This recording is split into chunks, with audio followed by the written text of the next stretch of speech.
ngā mana, e ngā reo, e raurangatira mā, nau mai, whakatau mai, ki tō tātou hui a tau. Whakahirahira i tēnei rā, ara, ko te kamupene o Contact Energy. Karangate rā, karangate rā, karangate rā. Tēnā koutou, e te mana, e te ihi, e te wehi o te whenua nei.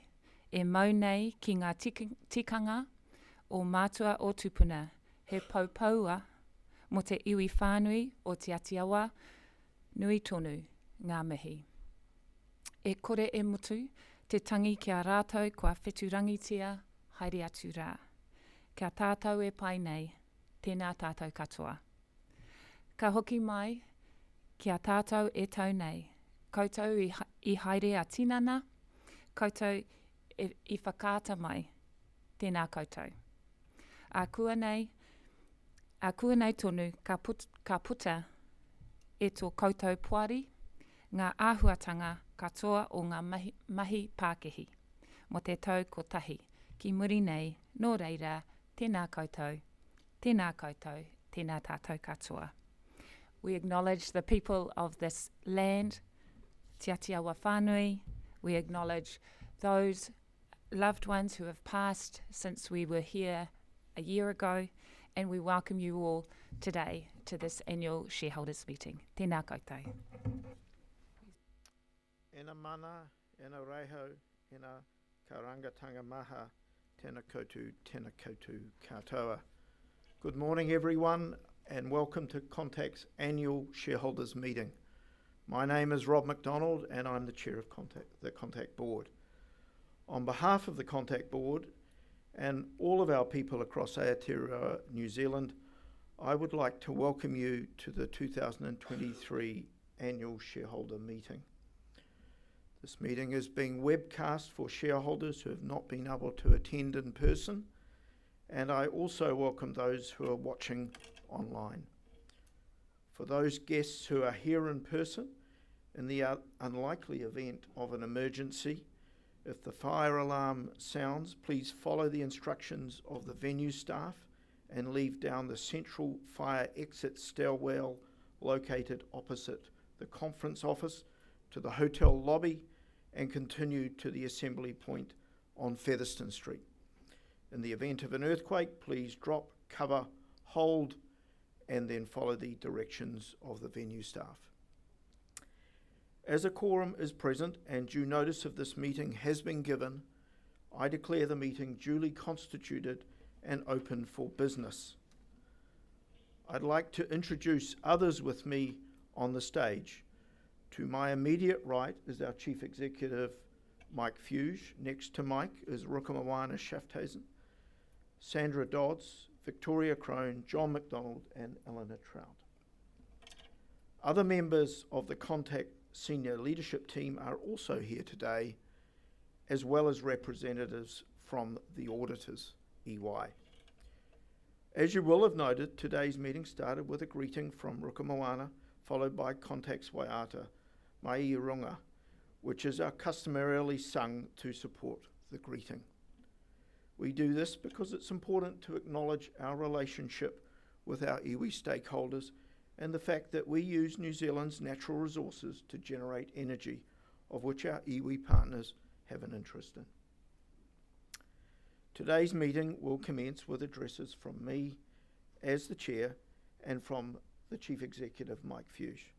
Following this, we will consider the financial statements and there will be an opportunity for shareholders to ask questions they may have on the financial statements. Then we move on to the resolutions that are outlined in the notice of meeting. We have 4 resolutions to put to the meeting today, and these resolutions will be decided by taking a poll. There will be an opportunity for shareholders to ask questions relating to these resolutions and to raise any additional matters that shareholders wish to discuss. Please state your name before asking a question. All shareholders participating online can ask questions during this meeting, and I would encourage you to send through your questions as soon as you can. This will allow us to answer these questions at an appropriate time in the meeting. To ask a question, click on the box that says Ask a Question and follow the instructions on the screen.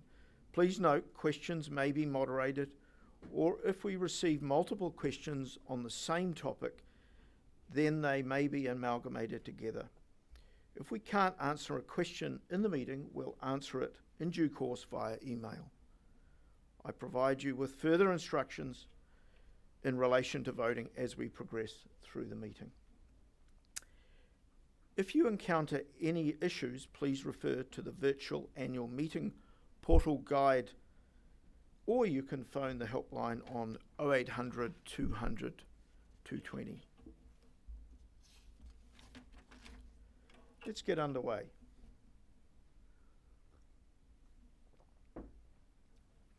On behalf of the Contact Energy Board of Directors, I'm pleased to share reflections and observations on the past year, provide an update on our strategic ambition and our views on the path ahead, a path that provides an opportunity for Contact to play an integral part in shaping the future of a truly electrified New Zealand.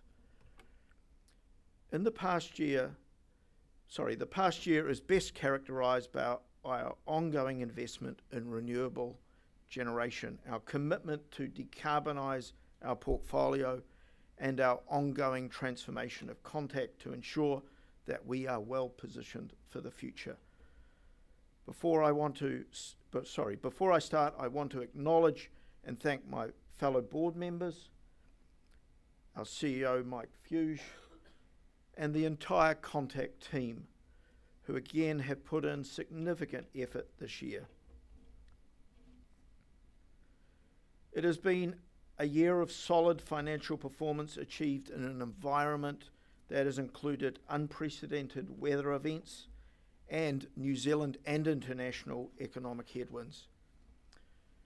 In line with guidance, the company delivered an underlying EBITDAF of 573 million, and in the 2023 financial year delivered investors an annual dividend of 35 cents per share, in line with the 2022 financial year. Mike will take you through the financial results in more detail in his address.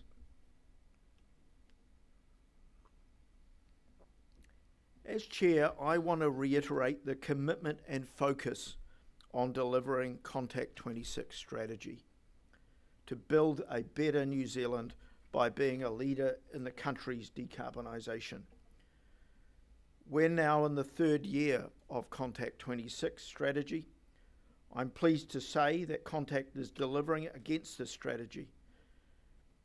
Our focus on execution and operational excellence supports not only our solid performance in the past year, but also sets Contact up strongly for future growth. Highlights of the year include the 1.2 billion of renewable generation developments at Tauhara and Te Huka 3, currently under construction.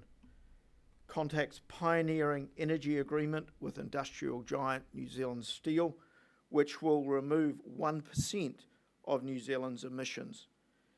And we accelerated our ambition to decarbonise Contact's portfolio. We now have a clear path and are committed to net zero emissions from our generation portfolio by 2035. We also have a significant and well-progressed pipeline of renewable development projects across geothermal, wind, solar, and grid-scale batteries, which, subject to final investment decisions and appropriate market conditions, we intend to progress further in the next 12 months.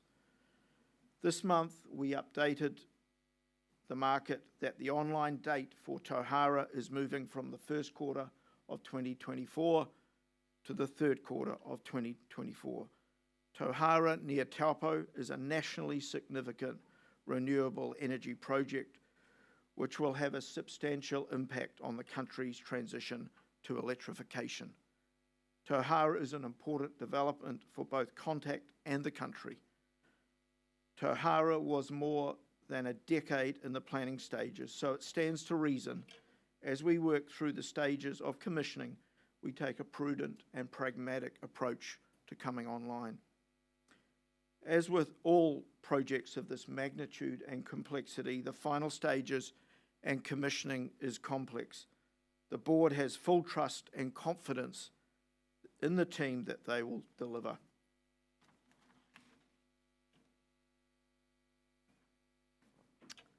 The independent Boston Consulting Group report, The Future is Electric, was released in 2022.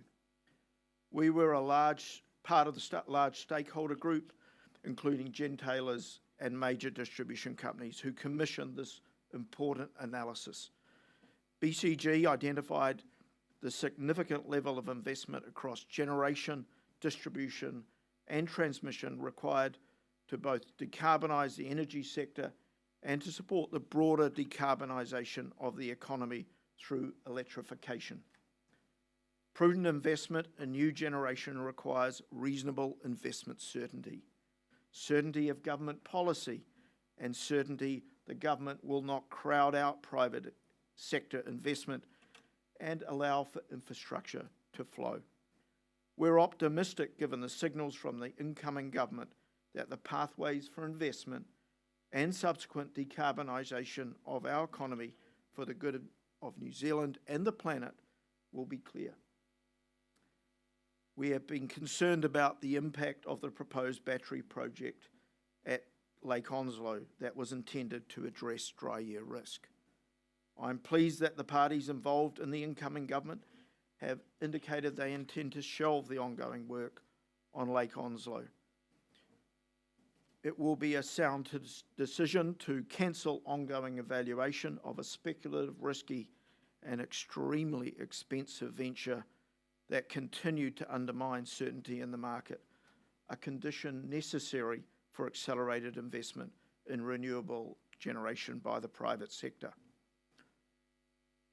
However, as we transition to decarbonise the energy sector, the issue of dry year risk has not disappeared. There will be renewable projects in development across the industry that will materially reduce the risk over time. We remain of the view that Lake Onslow was not the solution. There is now further opportunity and a positive emphasis for the industry and government to work together to find a practical and affordable dry year risk solution for the good of the country.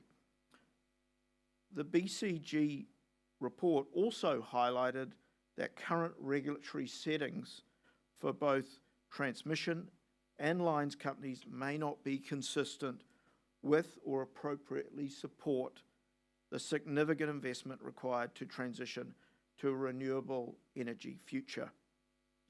The incoming government will need to focus on supporting appropriate regulation for transmission and distribution to ensure that the investment is realised. The current regulatory framework is not fit for purpose.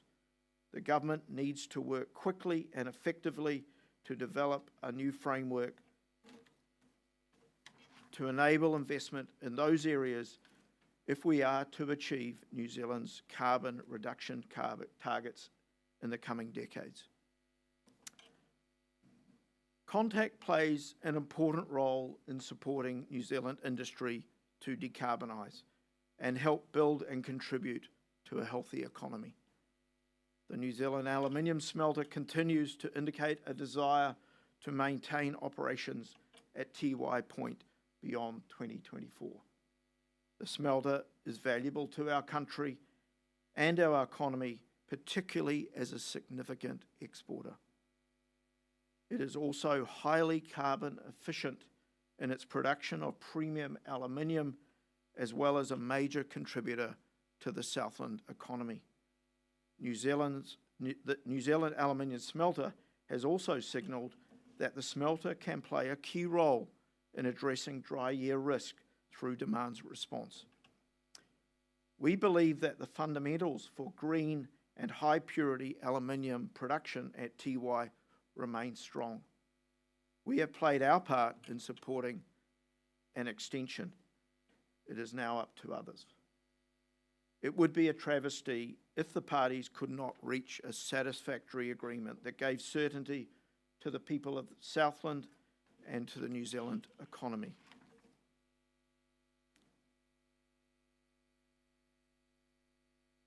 Finally, I would like to finish by thanking long-serving Director Vic Crone for her 8 years of service with Contact.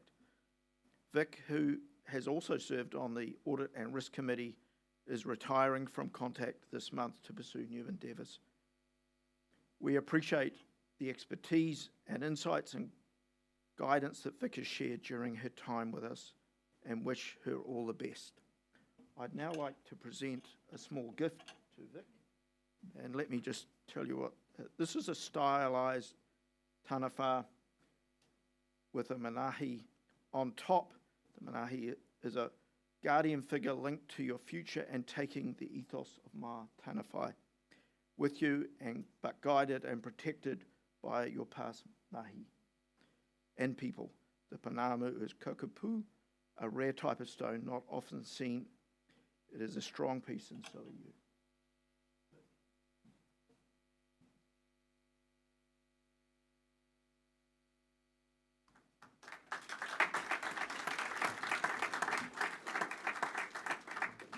I'll now hand over to Mike.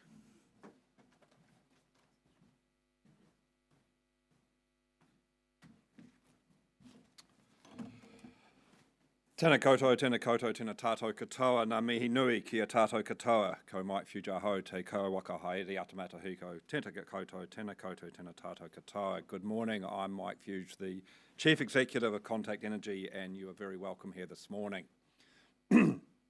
Today I do want to share my reflections on the last 12 months with you, what we as a company have achieved, what we have learned, and what we have in front of us.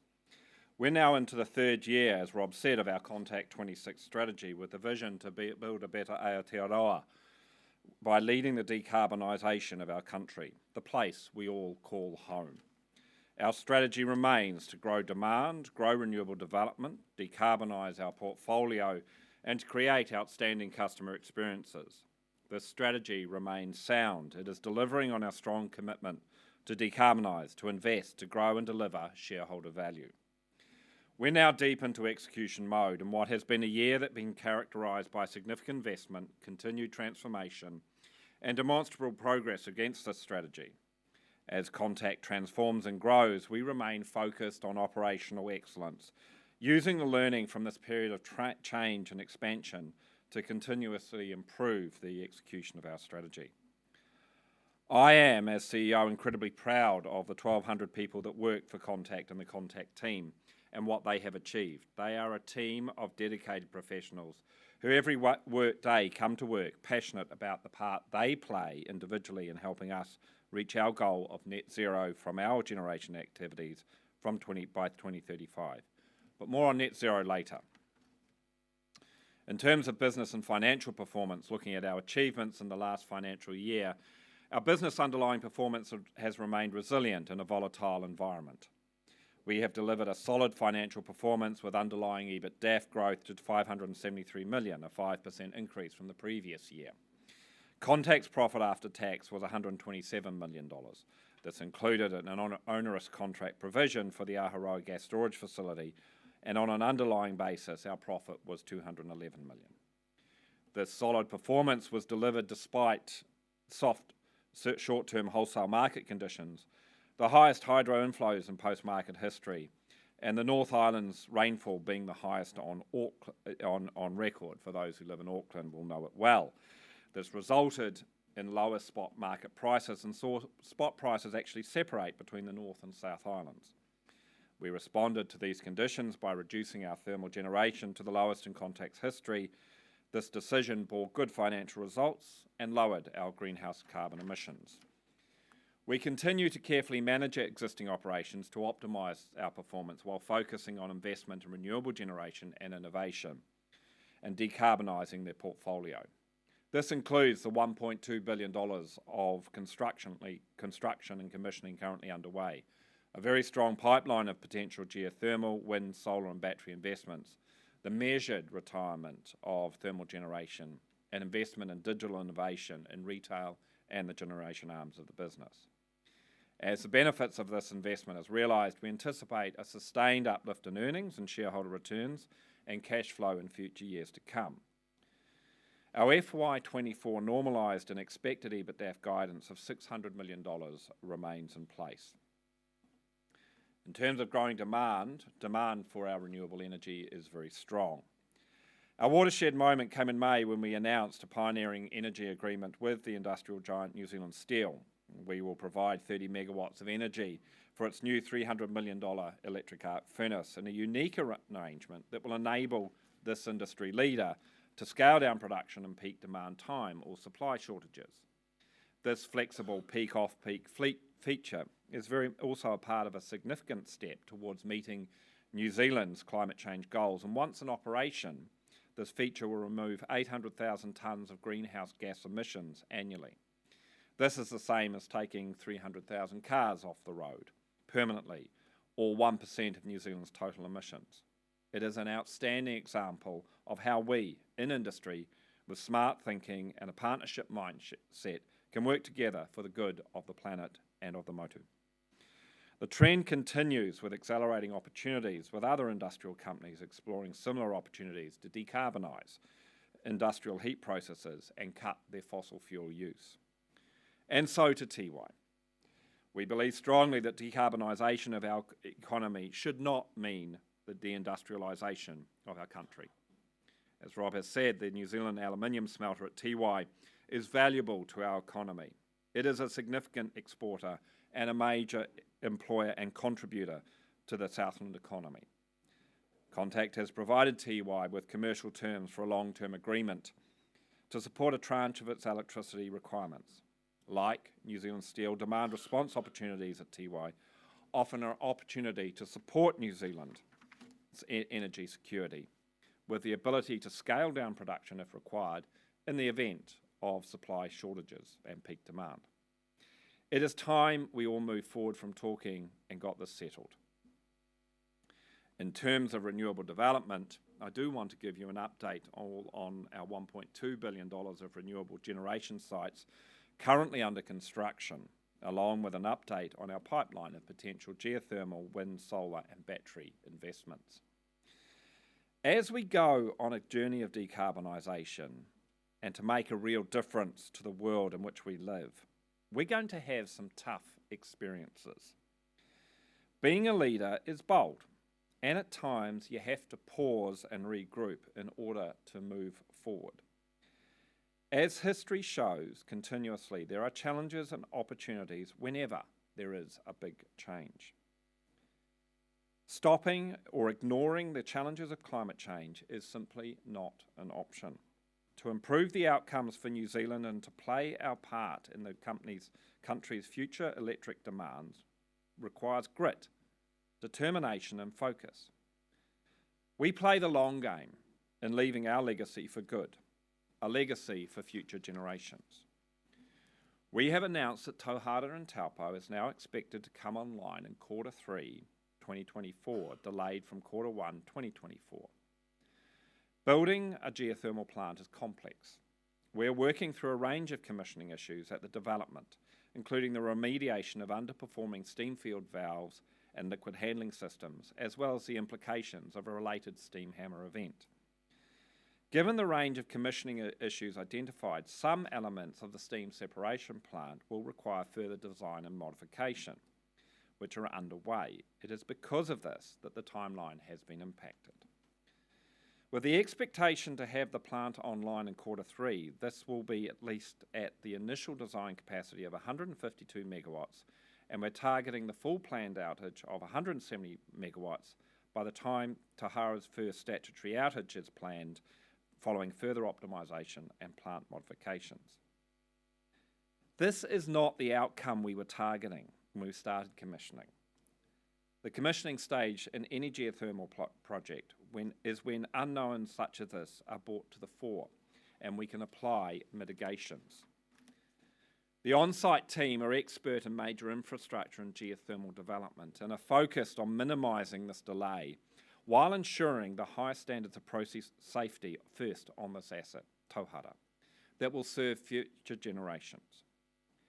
It is in the major projects team created by us to support our execution mode that we have built the in-house expertise so we can troubleshoot these issues in real time and without delay for the best possible outcome. Tauhara remains a standout renewable energy project that will be a fantastic long-term asset for New Zealand and Contact Energy.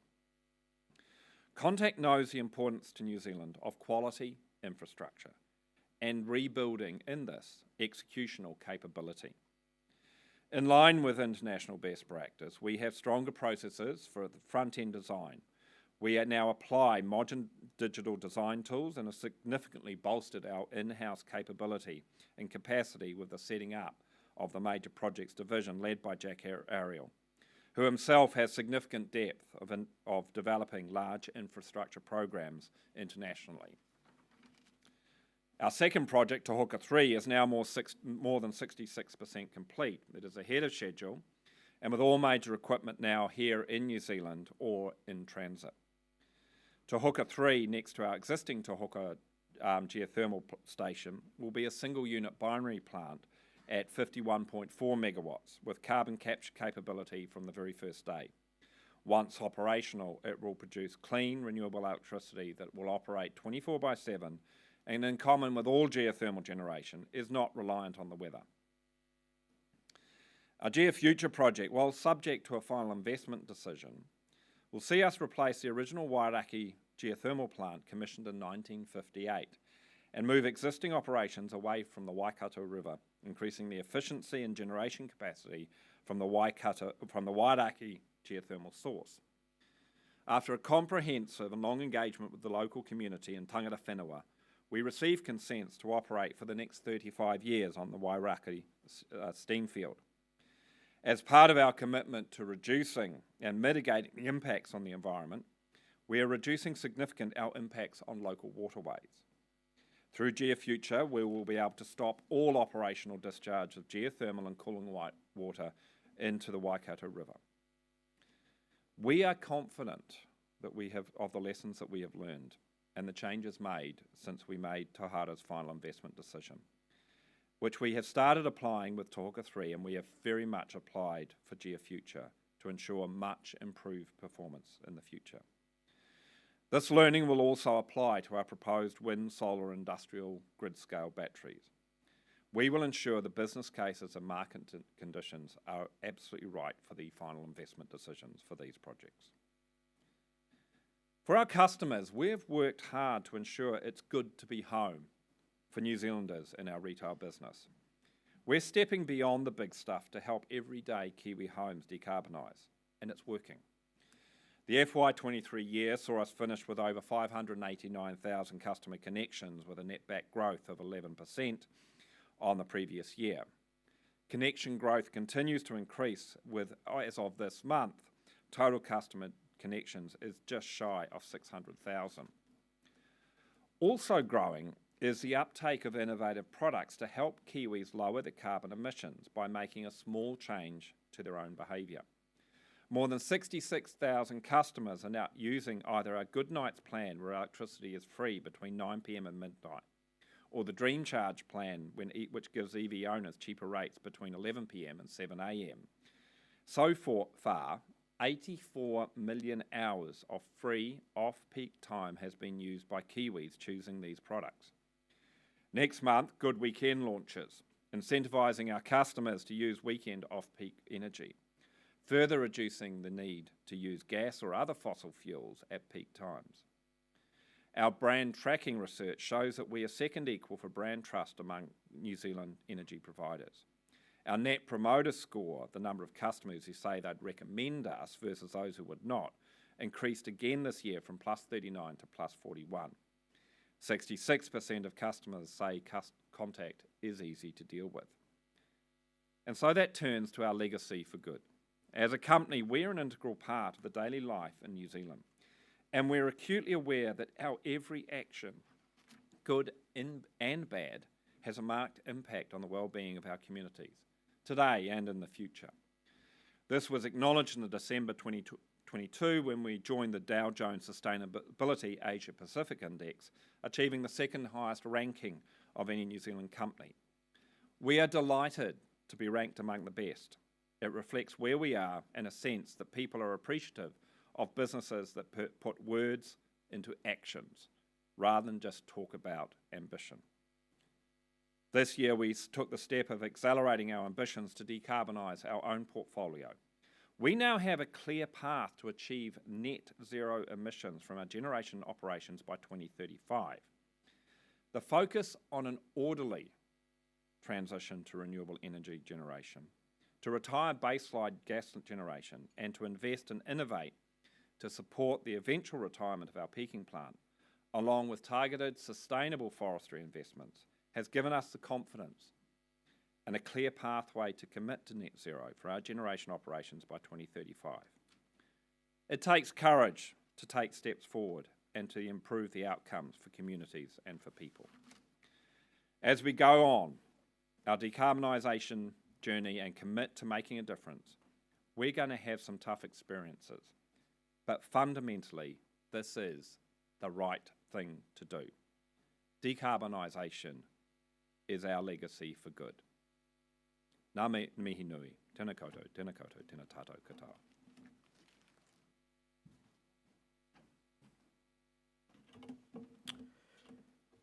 Thank you, Mike. We now move to a discussion on Contact's financial statements. The financial statements for Contact for the year ending 30 June 2023 were released to the market on the 14th of August and are set out in the integrated report, which is available on our website. I'd now like to open the floor for any questions you may have specifically on Contact's annual financial statements. EY audit partners are present at the meeting should any shareholders have any questions for them. There will be plenty of time later for questions that might be more of the general nature. We have microphones available. If you wish to speak, please put your hand up and wait for the microphone to be brought to you so we may all hear your question. Are there any questions on financial statements?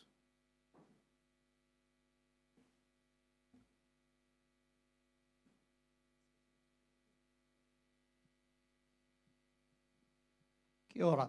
Alistair Duncan, shareholder and customer. Not always the same thing. I have a series of questions, which I also want to foreshadow one for our board members who are standing. So with your permission, could I foreshadow that so they can think what their answer is? Sure. The question is, what steps will you take to enable Contact to become a living wage employer if you're re-elected? I suspect you know the results of your election already. My question more generally is, however, about the human capital, and I want to congratulate those who prepared the annual report and yourself on the presentation that talked about environment. The other measure of a business is the way it treats its people, and if you make it through to page 65 of the annual report, there is a deeply disturbing set of data, and it's about the gender pay gap, which is appalling. It is the best part of 45%. The gap between what the notional male earns and the notional female. If I look at the annual report, it tells me that 703 of our hard-working executive and tradespeople earn more than $100,000. That leaves the best part of 600 people earning considerably less. Two things. One, can we get some data on how that breaks down by gender and ethnicity? There is some ethnicity data in the report, but not related to salary. And secondly, can we reconcile the data on page 79 that talks about the chief executive's remuneration as being 24 times that of the notional employee? Chief executive works hard for $1 million. The notional employee divided by 24 works hard for $44,000. Hence my question in advance to those standing for the board. The measure of businesses is increasingly human capital and the environment. Congratulations on the foreshadowed work you do about the environment, though I would take odds with you on the long-term viability of Comelco, which we as shareholders and taxpayers have underwritten ghastly for far too long. So those are my comments, but if it is possible, you've got a lot of staff here. for somebody to do some work during the course of the meeting and come back to us on the, particularly the gender pay, but also in due course the ethnic spread. Those are the measures of businesses that are doing the hard mahi, but are also delivering. Thank you. So, Mr. Duncan, we will take those questions on board now, but I think it's best we answer them actually when we come to general questions, because the questions for now relate to the financial statements. Which of course salaries and components are a part of. Sure, but they're disclosed in other pages. So are there any questions on the financial statements? Jenny Miller, shareholder. I've got a question on the Tahara project. Is it okay to raise that now? It would be better if we raise that in general questions. So we're just at the moment looking at the financial statements. We'll come to that shortly.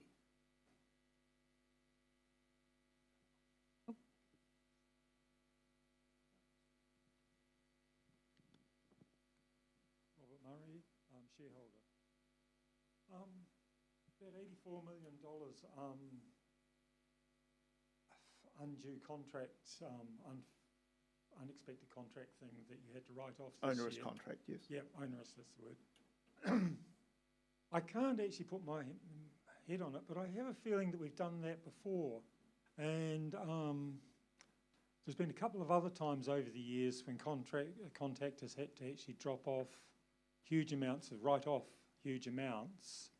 And one of the things I was thinking about with regard to that is the wind farm development that was going to be done at around the Dannevirke area, which seemed to get dropped.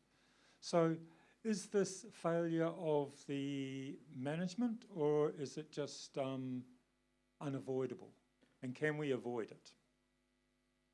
I think I'd firstly say we both would like and hope we can avoid it, but inevitably some of these things come up. The wind farm at Dannevirke precedes my time, which is sort of 8 years, so I can't answer that, but I'm assuming that would have been written off at the time.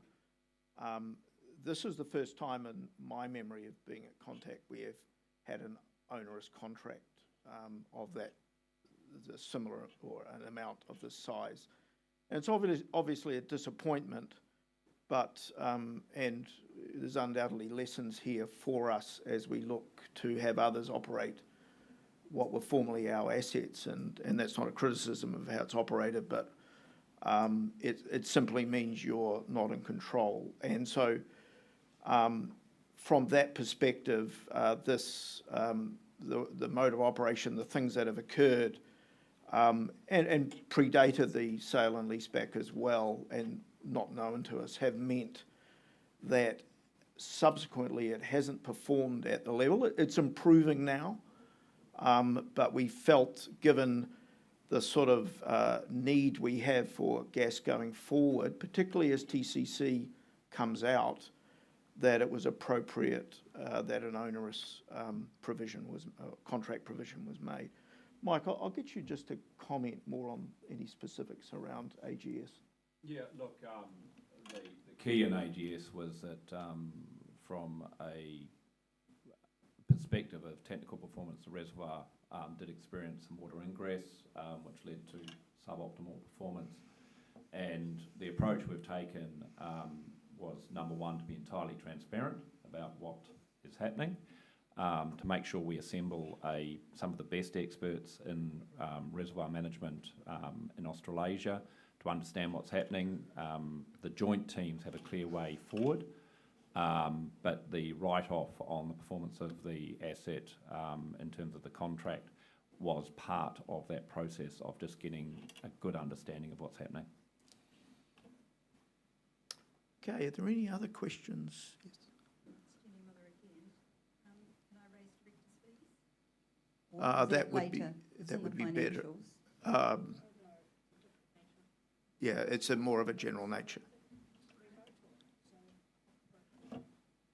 Okay, any other questions on the financial statements? Otherwise, are there any questions online? There doesn't appear to be, so if there are no more questions, we'll move to the formal resolutions of the meeting. These are outlined in the notice of meeting sent to all shareholders in October. Voting on the resolutions will be by poll. Each resolution will be put to the meeting with the proxy voting results displayed on the screens. For those of you who are here with us in Wellington, you'll be able to cast your vote by filling out the form that you've brought with you or received at the registration desk on the way in, and which will be collected at the end of the formal part of the meeting. If you're a shareholder and did not register on arrival and wish to vote, please make your way to the registration desk just outside the room, and staff from Link will assist you.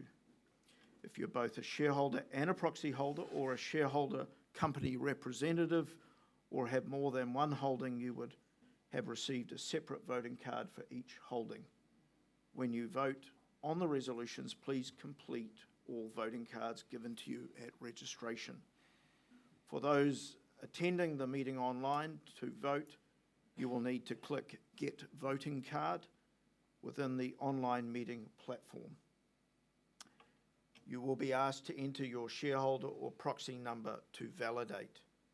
Please then mark your voting card in the way you wish to vote by clicking For, Against, or Abstain on the voting card. Once you have made your selection, please click Submit Vote on the bottom of the card to lodge your vote. Please refer to the virtual meeting online portal guide or use the helpline specified if you require assistance. Voting will remain open until 5 minutes after the conclusion of the meeting. Each resolution set out in the notice of meeting is to be considered as an ordinary resolution, and as such must be approved by a simple majority of the votes cast by the shareholders entitled to vote and voting on the resolution. Because the first resolution concerns my re-election as a director, I will vacate the chair and Sandra Dodds will assume the position of chair of the meeting while my appointment is being considered and the resolution voted on.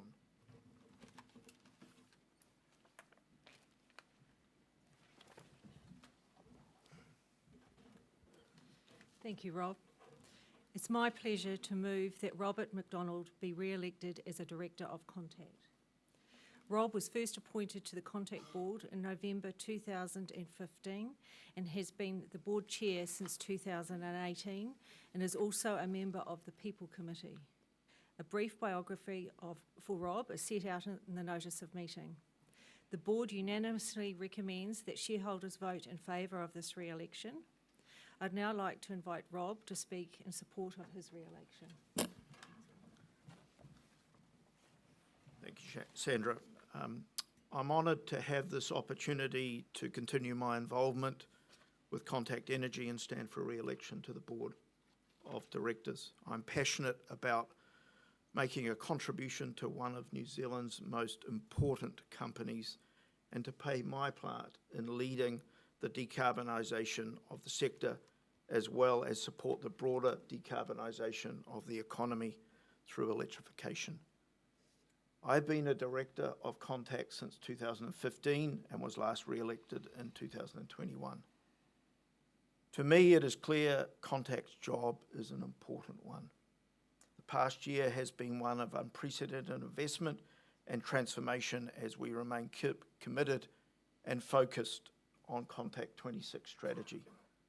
As we lead the transformation at the time of significant growth, we need leadership to continue that course, and for that, as Chair of Contact, I'm 100% committed. I bring a diverse set of skills to the Board by having held senior management positions, all of which have focused on business, finance, and strategic planning. I have more than 40 years of business experience in New Zealand and overseas, including 25 years at Air New Zealand, 14 of which were as Chief Financial Officer. I have a good balance of governance roles and believe I manage that well to avoid overcommitting. I'm a Director of Fletcher Building and Chartered Accountants Australia and New Zealand.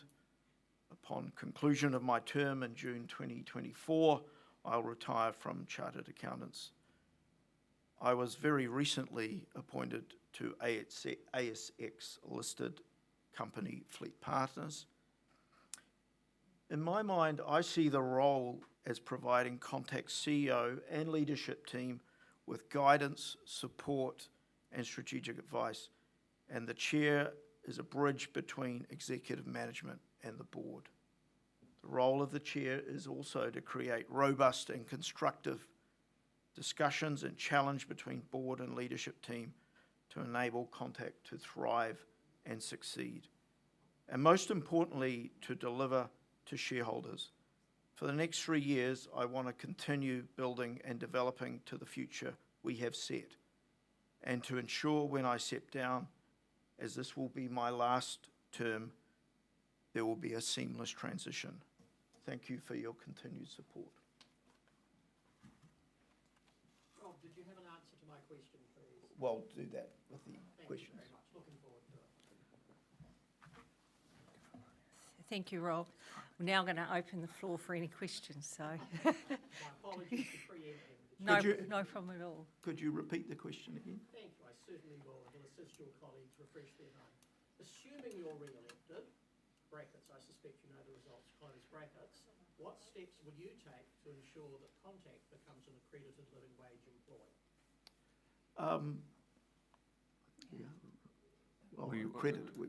We do pay the living wage. Yeah, we in terms of practical outcomes, all our staff are above the living wage. We don't commit to be a living wage employer because it's almost semantics, but we can, all our staff, Would you explain, well, since you've answered, what do you mean by semantics? Well, in terms of the public commitment, we pay our people a market rate. They're highly skilled. We aim to retain them.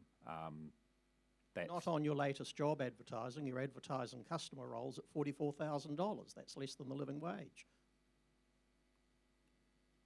We don't believe that is less than the living wage. You're giving us an assurance now publicly that the business pays the living wage to all staff. Is that correct?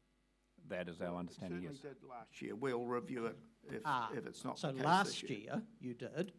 Would you make a commitment to ensure you continue that, and will you give consideration to becoming Well, we'll an accredited... see where Could we I are. finish my question, please?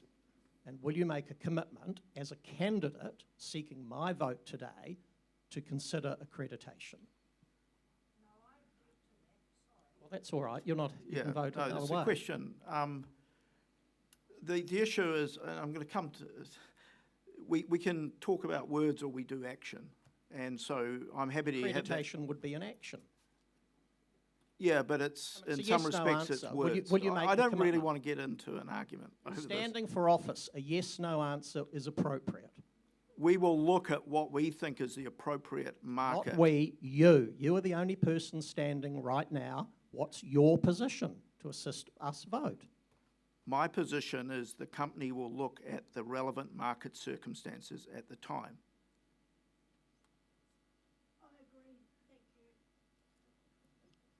Are there any other further questions? Any There's other two- questions? Two at the back there. We'll just wait for the microphone so everyone can hear. Thank you.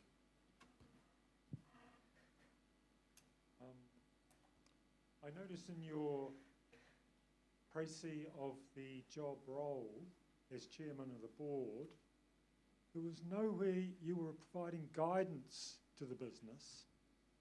As the chairman of the board, who represents us shareholders, surely some of your job is to actually direct the business in what sort of form it wants to go?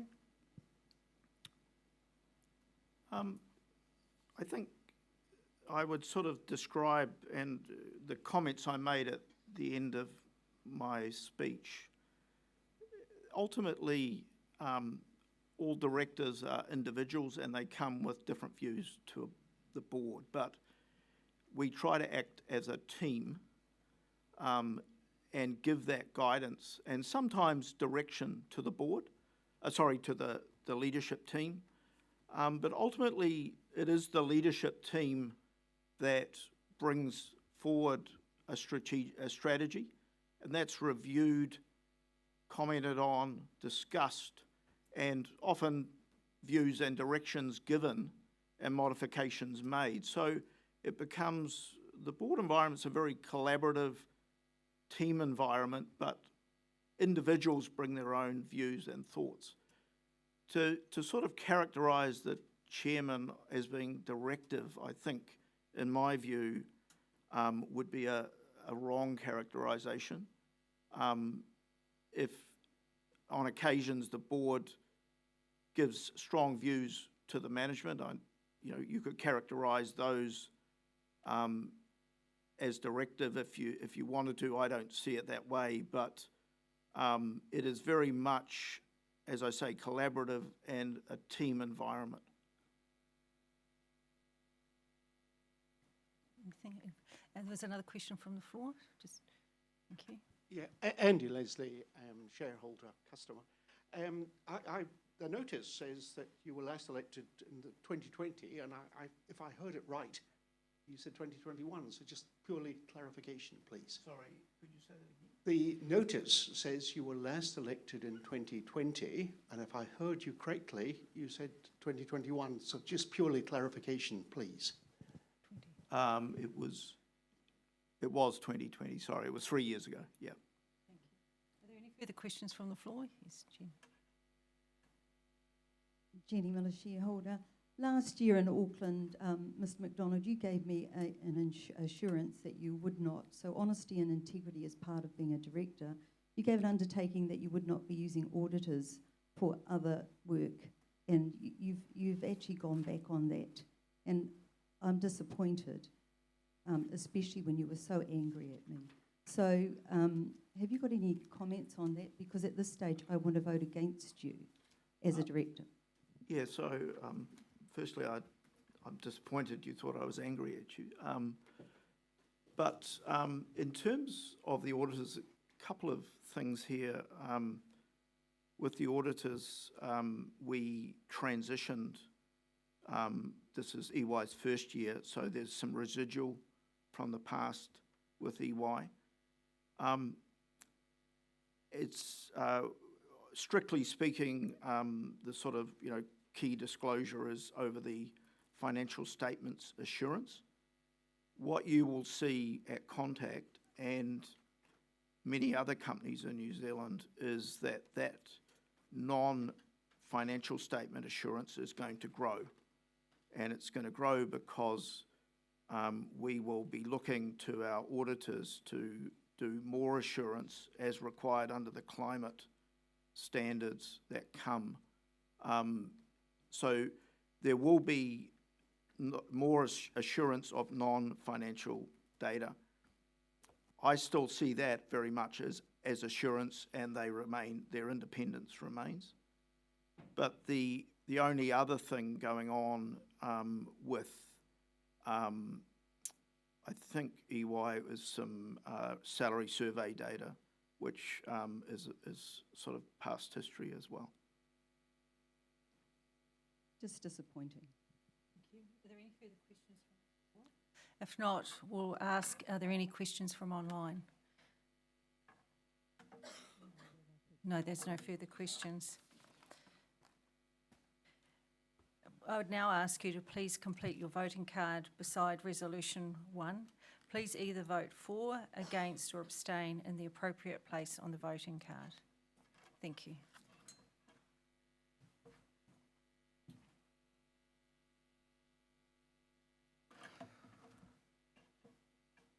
Thank you, Sandra. Our second resolution today relates to the re-election of another existing director. It is now my pleasure to move Rukumoana Schaffhausen be re-elected as a director of Contact. Rukumoana joined the board in March 2021. She is a member of the Audit and Risk Committee and the Health and Safety and Environment Committee. A brief biography of Rukumoana is set out in the notice of meeting. The board unanimously recommends that shareholders vote in favour of her re-election. We will now hear from Rukumoana.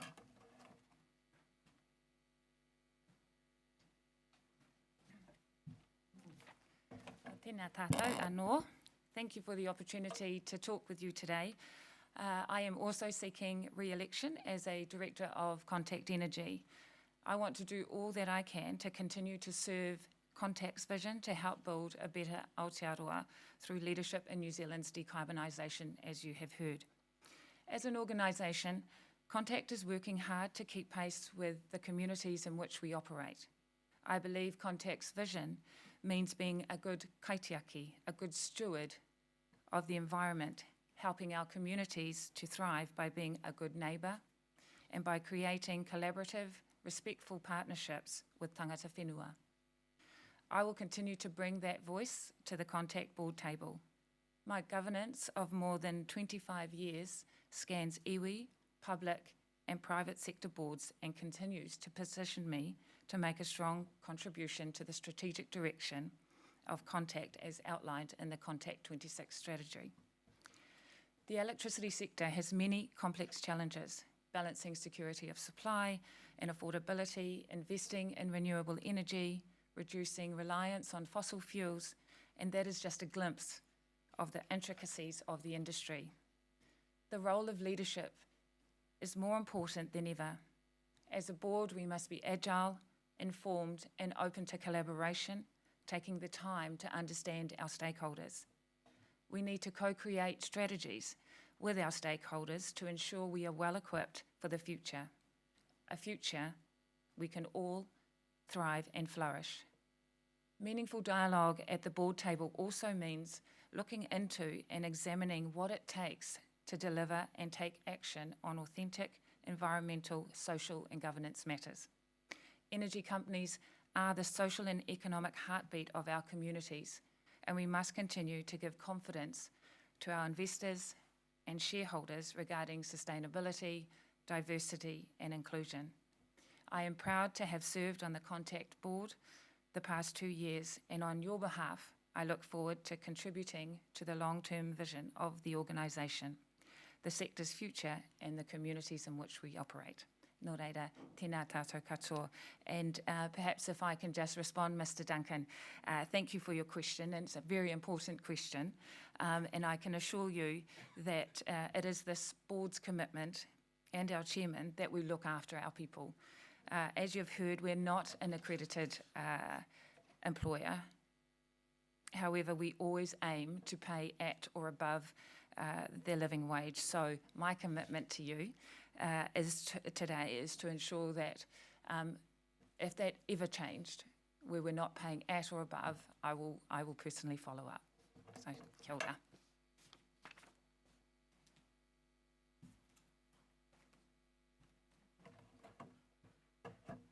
Thank you, Rukumoana.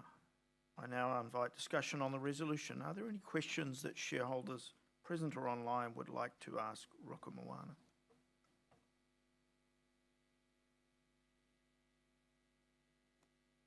Okay, there doesn't appear to be any questions.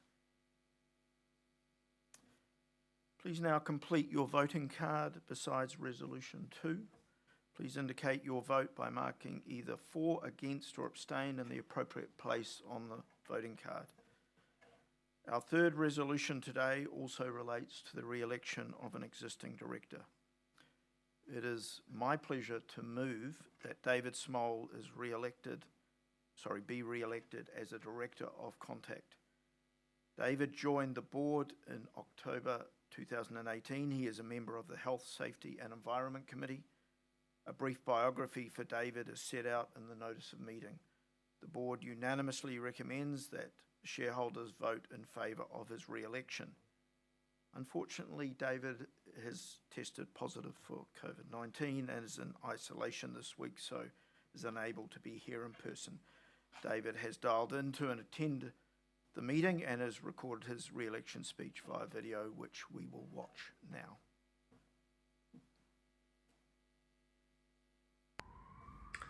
Kia ora tātou. Thank you for the opportunity to speak before you today. It is a privilege to serve you on the board of directors of Contact, a role to which I was first appointed in 2018. The energy sector is going through enormous change, and the challenges and opportunities before us are significant for all New Zealanders. The energy sector has a central part to play in combating the effects of climate change. I'm fully committed to Contact's vision to be a leader in decarbonisation, while also contributing to security of supply and to energy prices that remain affordable. In my role as a member of the board, I bring long experience of working in and with the energy sector and of the interface between government policy and regulatory settings and the commercial pursuit of profitable opportunities. I've worked on the design and regulation of electricity markets and on the development and evaluation of major energy sector investments. I understand infrastructure more broadly and the wider energy sector from my years working within the sector in New Zealand, the United Kingdom, and across several markets in Europe. I also have extensive experience in economic and environmental policy and regulation, which continue to be significant influences on the sector. As the founding Chief Executive for the Ministry of Business, Innovation and Employment, I led the merger of 4 organisations, building a high-performing culture and integrating the services that government provides to business. I have a long history with Contact and was part of the team that established the company in 1995 and 1996. This gives me an insight into Contact's heritage and history, our progress and our continued journey on the path to decarbonisation. I would very much welcome the opportunity to be part of Contact's future as a member of the board and to continue to build on the work we have done so far. Thank you. Mā te wā. Discussion on the resolution, as David is unable to attend the meeting in person today. I'm happy to answer any questions on his behalf. Are there any questions that shareholders present and online would like to ask David? Well, you have my question. Thank you, yes. Does David have a response? No, really clearly doesn't, but we'll take that question on board. Come back to us with the answer. Yes, I will. Please now complete your voting card beside Resolution 3. Please indicate your vote by marking either for, against, or abstain in the appropriate place on the voting card. The last resolution to be considered relates to the auditor. I now move that the directors be authorised to fix the fees and expenses of the auditor. EY is Contact's auditor. The resolution proposes that the auditor be authorised to fix the remuneration of the auditor, which is the conventional practice for New Zealand listed companies. It reflects the fact that the next level of the auditor workload and therefore fee may need to change from time to time to take account of the changes in the company's size or complexity or changes in the law. I now invite discussion on the resolution. Are there any questions?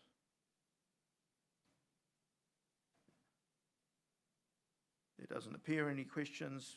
Please now complete your voting card. Sorry. Oh. Jenny again. With the introduction of the climate change reporting that's coming in, and I know Mercury's increased their annual report significantly, what impact is it going to have and what costs do they expect currently to bring it into the global standards? So, I mean, that's not a question on the audit fees, but I will actually answer it here. So the issue is the New Zealand climate standards are not worldwide standards. They are standards for New Zealand, and they come in this current period. We will have a limited assurance of those, as we did last year, and then ultimately over time they go to a full assurance of scope 1 and 2. That will, I expect, over time will increase both the scope but also the fee size for the assurance of the non-financial data. It's currently at 100,000 based on these reports in here. Yeah. So do you expect it to double or any, I have no idea? I don't want to do a negotiation in front of EY. So I guess it's a limited assurance. We'll have to go to a full assurance over time. Okay, are there any other questions? No? Good. Okay. Please now complete your voting card. Beside Resolution 4, please indicate your vote by either marking for, against, or abstain in the appropriate place on the voting card.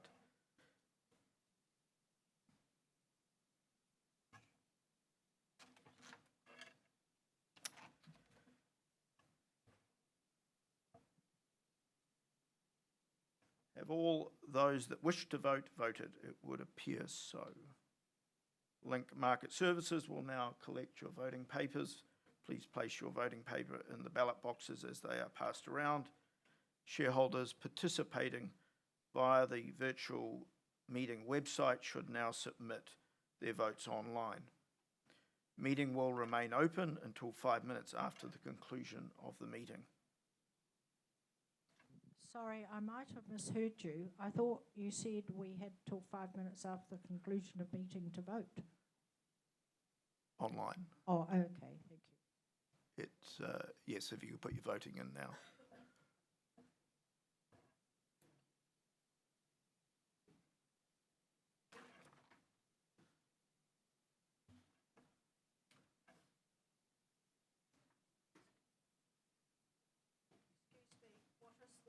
Part discretionary actually meaning? Please. That is a good question. Oh, sorry, that was open for the directors to vote as they saw fit. So you'd assume that's positive.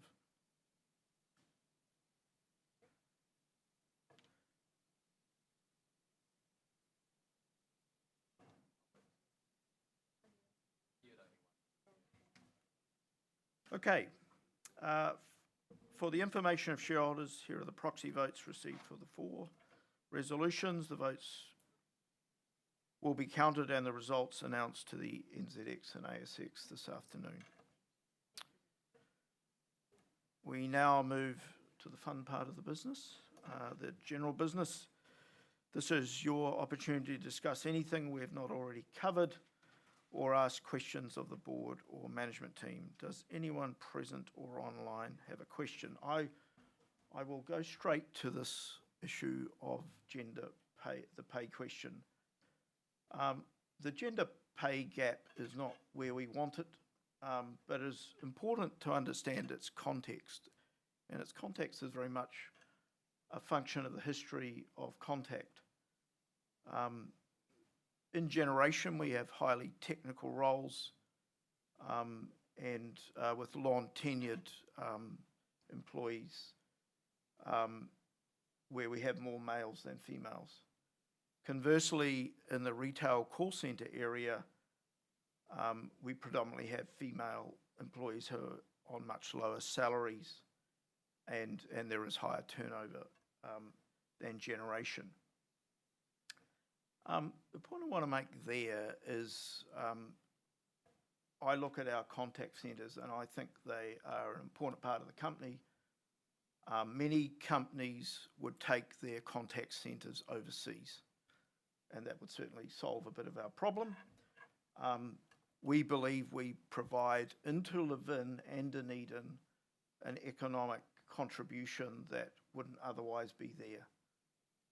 So it is important to understand how historical context in that. Equally, we have spent a lot of energy and time to change the gender balance in generation and are making good progress there.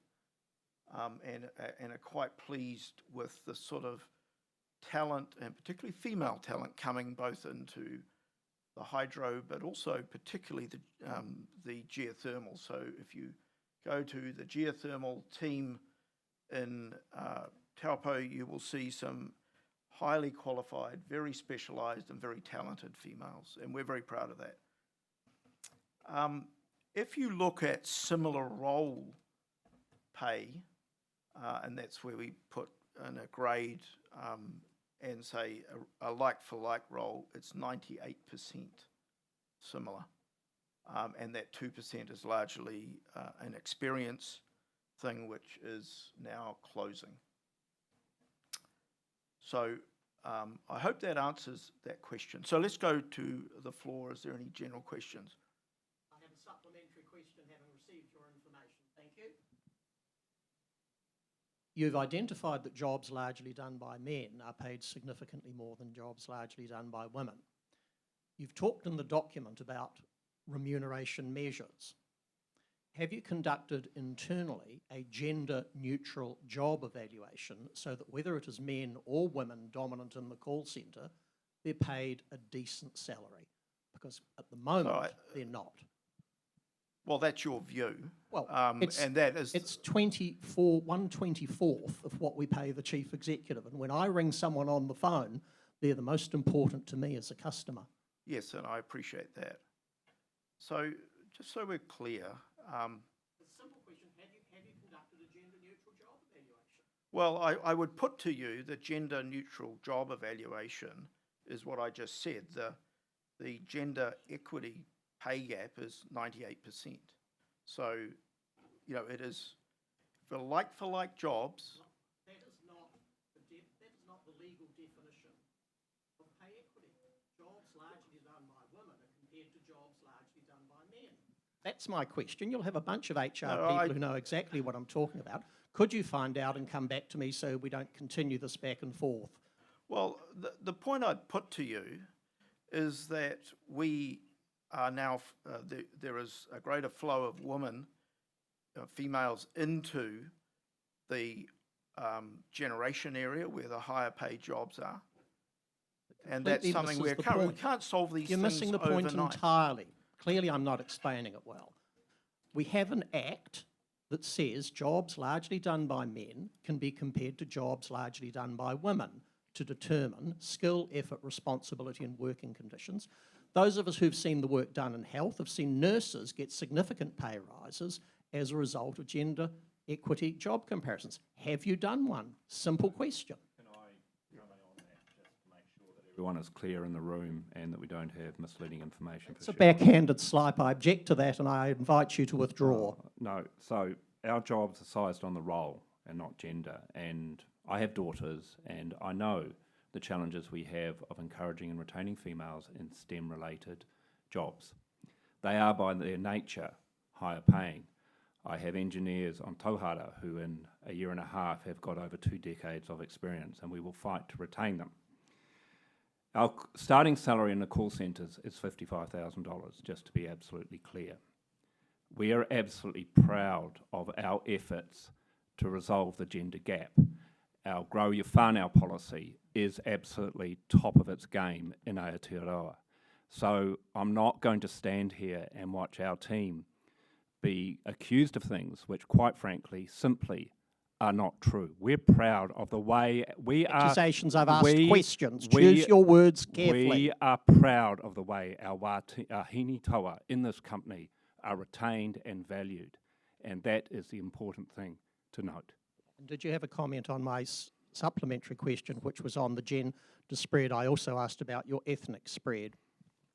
On the ethnic spread, we do have some stats there. The problem we have on ethnic spread is that when you are actually under New Zealand law, staff are not required to state the ethnicity that they relate to, which tends to skew the data.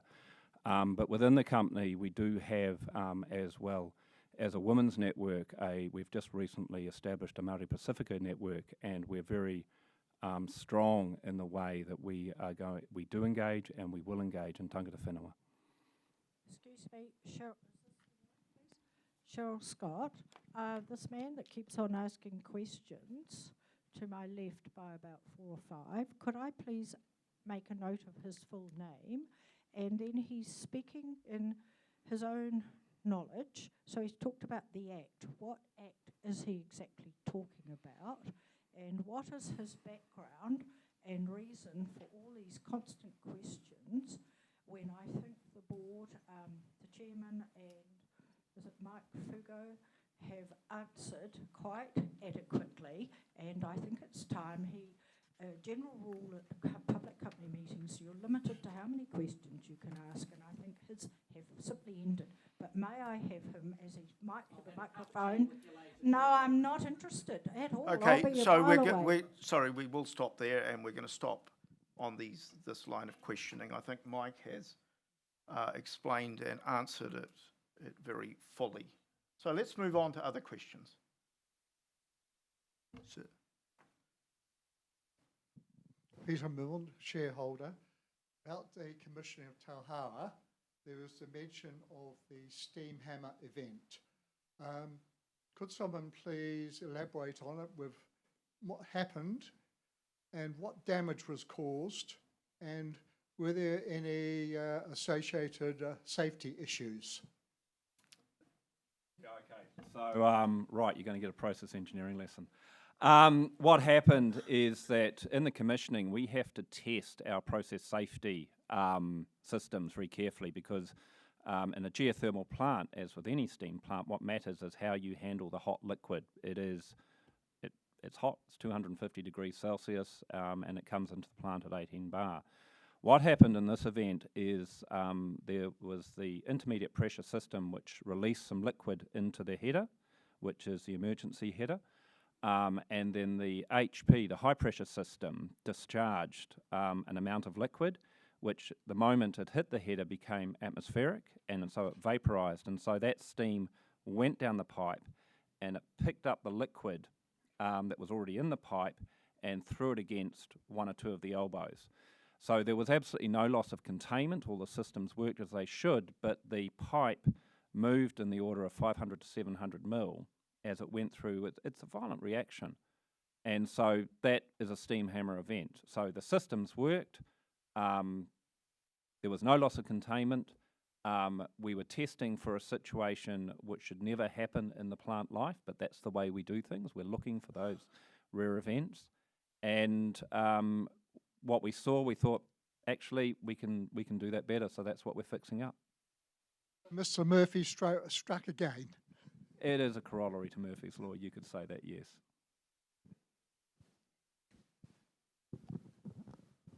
Robert Murray again. Two questions for Mike. First of all, about Te Hauora.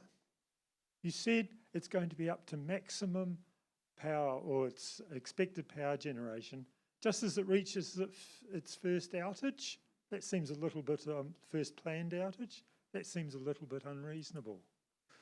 Oh, look, again, it relates to process safety. So the modifications that we're putting in place as we repair the pipe from the steam will enable us to get to what we call the GMPO,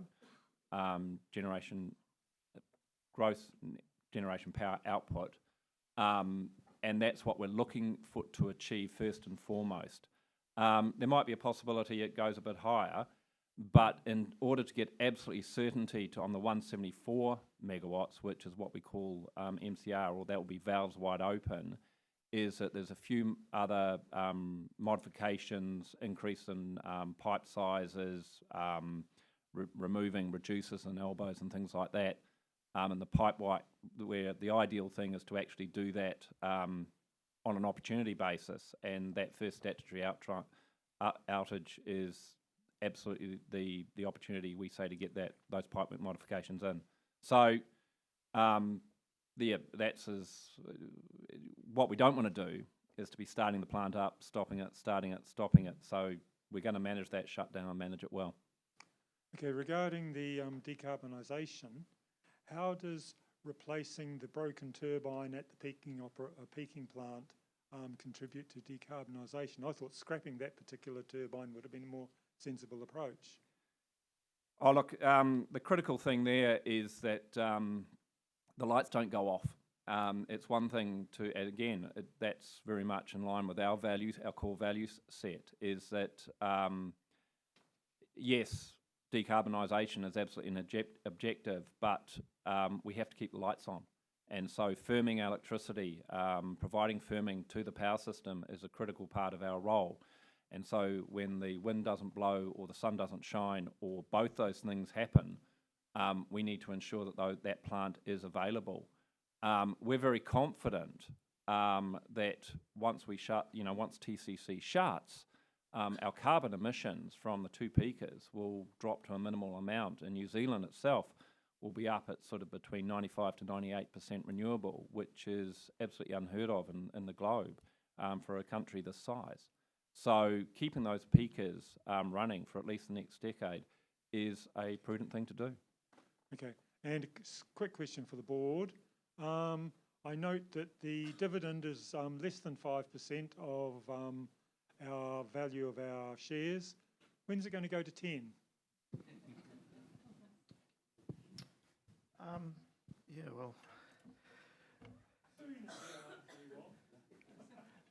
Rather than say when it's going to go to 10, what I would say is there are a number of things, and particularly in the coming year, in respect of TY. If TY goes ahead and stays, we'd hope for a longer period. That brings tremendous certainty and investment certainty to the market. Tauhara coming online, we've spent a lot of money, and that will have a material impact into our earnings going forward. And Te Huka 3 coming online, that's another change. And both of those are effectively energy swaps, so going from gas to steam. Obviously a lot of money spent up front to get that plant done, but with all those things coming together, that's a really good time to think about the dividend, and we'll be able to look into that next year at some point. Sorry, I did want to make a few comments on your previous question, which was why don't we close the peaker, because it's through a blade, but the board. I just want to stress a point because we have talked about 2035, and that was a vigorous debate and a good discussion at the board and executive team.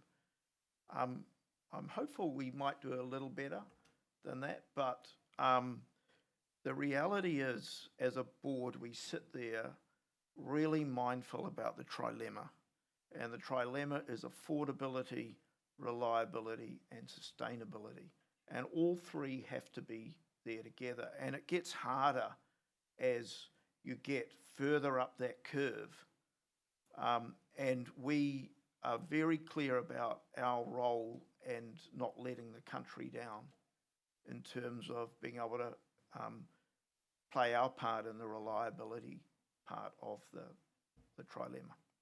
Anyway, right, more questions. Can we have a tour, please, of the geothermal fields? And, just say on Monday morning, after the weekend, have a look around. My second question is the untapped energy source of all the forestry up in Central Plateau.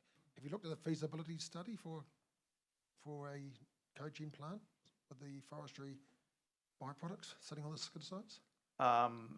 I'll let Mike, he might talk about a tour as well. Okay, so we do from time to time, we do indeed invite the public in to see our plant. The last time I think we did was Clyde, where we were expecting 200, and I think the team had over 5,500 people go through that day. So in terms of open days, yeah, we're always open to that, and when we get the plants up and running and stable, but you've got to remember at the moment they are very active construction sites, and our passion remains health and safety, the safety and well-being of our staff, so we have to balance that. That was the first part of the question. Second question was? Yeah, like that slash is actually used in Nature's Flame to create biofuel, and we provide Nature's Flame with the geothermal steam directly, which enables it to be dried. So in a roundabout way, it is being recovered and it is being used, and we are proud to be part of that.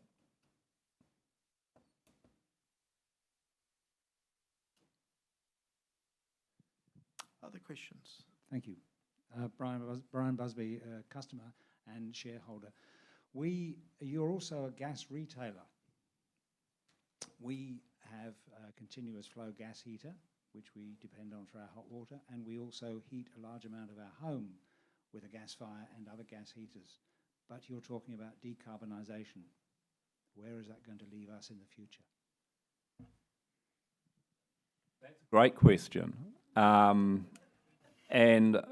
I think that's, if you didn't get it in the way we both Rob and I have been talking, is we want to walk with Kiwis on that journey over the next decade and help them decarbonise their homes. We're very conscious that the transition it's going to require some tough decisions in every household in New Zealand. I have gas in my home. At some point, that will come to an end.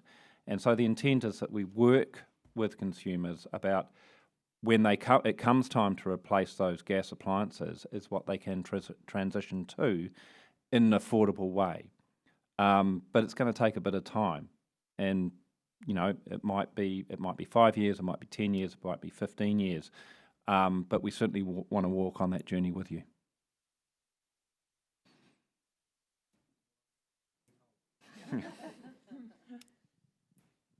Sorry, Jenny again. I want to talk about the directors' fees and the remuneration. I know you don't want to, but more with the management and corporate scorecard. It's a fine line between transparency, privacy, and disclosure. And I note that in your annual return here, report, you give a scenario breakdown for and whether the management has achieved or potentially achieved their bonuses. Why don't you just be honest and come out and give us the number and say, right, this is what management will get if they get Te Hara on board or Te Huka or whatever, rather than give us some numbers. It's partially achieved, it's not achieved. So improve that a little bit. And I understand there is privacy with regards to what management earns, but when you're doing really well, management likes to shout out and skite that they've done. And you are trailblazers in some things. So why not sort of improve upon that? And moving on, next question is, or more a comment, the directors' fees haven't been increased since 2008, and Victoria is stepping down. And you're almost at the top end of your pool of 1.5 million. So if you enhance this area of your report, there is a chance. Shareholders don't mind paying money for good directors and for value that they add. And I wonder if you could improve that so that we don't feel bad when you come for the director fee increase. And it will come. Please. Thank you for those questions, and I'm more than happy to answer them. Look, in terms of the disclosures we've made in the last year around remuneration, we've had a bit of feedback, and obviously yours adds to that. There is a new NZX guideline coming out, we expect that to be released soon, and we'll reflect that in a revision. But equally, we did toy about more percentages versus sort of colours and lights or things like that. There is an element of subjectiveness and judgment to some of these metrics as well. So we felt that approach was better, but we've certainly got some feedback, and it's an area that will put a fair bit of focus in the coming year. You are correct that the directors' fees haven't increased since 2008, and it is something, as we look and in the process of recruiting more directors and think about the next couple of years of directors who may depart as well. And we feel, given all the things we're doing, we absolutely want the best quality of directors as well. So it's something where we'll put a bit of focus in the next year or two. Just on that question, and sorry, Victoria Crone is retiring. So, what is the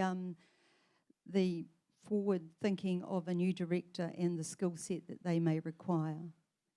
Yeah, so we are out. We will be looking for a new director. But first, in that process, as we've done a pretty deep dive into the skill base that exists on the board and will change in the coming years as people rotate out as they get to the end of their terms.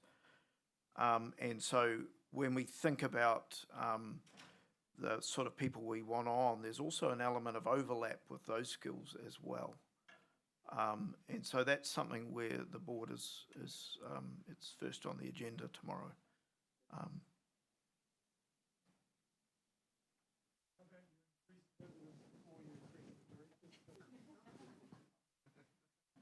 That might be possible, yeah.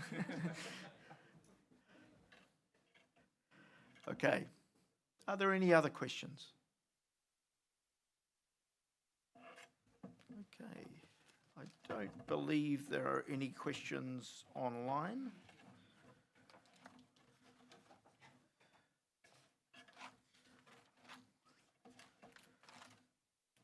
As there are no further questions, I now declare the meeting closed. For those present in the room, I'd like to invite you to stay and join us for morning tea. Please feel free to talk to my fellow directors and members of Contact's senior management team. We will be wearing badge names and very much look forward to opportunity to talk to you. If you have any customer service queries or would like to sign up as a customer, Matt Bolton, just here, and Brian are here and more than happy to help. Thank you very much for your attendance and continued support of Contact. I wish you a safe journey home.